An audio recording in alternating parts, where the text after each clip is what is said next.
చేతికి గడియారం పెట్టుకొని అవసరం వచ్చినప్పుడల్లా టైం చూసుకుంటాం కానీ అసలు ఎడమ చేతికే గడియారం ఎందుకని పెట్టుకుంటాం? ఈ కుతూహలం మీకు ఎప్పుడైనా కలిగిందా?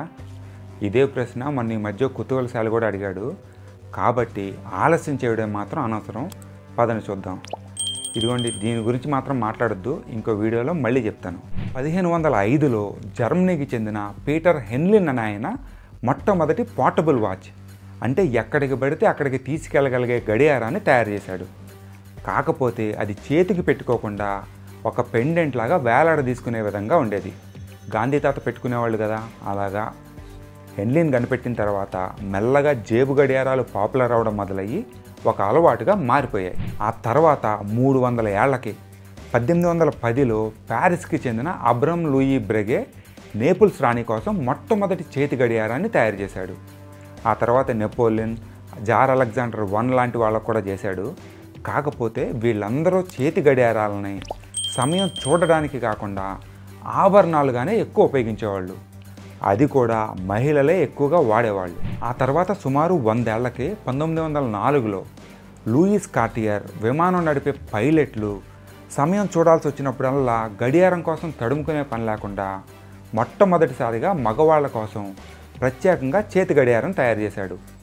పైలట్లు కుడి చేత్తో విమానం నడుపుతూ ఎడమ చేత్తో సమయం చూసుకోవడానికి బాగా అనువుగా ఉండేది. అలా మెల్లగా మగవాళ్ళు కూడా చేతి గడియారాలు వాడటం మొదలుపెట్టారు. తర్వాత వచ్చిన మొదటి ప్రపంచంలో సైనికులు ట్రెంచ్ వాచ్లు వాడటం మొదలుపెట్టారు. ఒకళ్ళకొకరు సహకరించుకుంటూ శత్రువుల మీద సరైన సమయానికి దాడి చేయడానికి ఇవి బాగా ఉపయోగపడాయి. ఎడమ చేతికి వాచ్ని పెట్టుకొని కుడి చేత్తో ఆయుధాన్ని పట్టుకొని యుద్ధం చేయడానికి కూడా బాగా అనువుగా ఉండేది. ఫైనల్గా యుద్ధం అయిపోయాక చేతి గడియారాలు ప్రజల్లో పాపులర్ అయ్యాయి.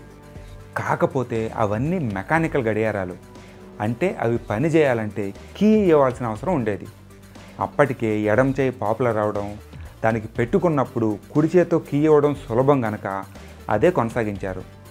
అలాగే 90% మంది ప్రజలు కుడి చేతి వాటం కలిగిన వాళ్ళు కాబట్టి ఆ చేతికి కనుక వాచ్ పెట్టుకుంటే పని చేసినప్పుడల్లా గీతలు పడి పాడైపోయే అవకాశాలు ఎక్కువ.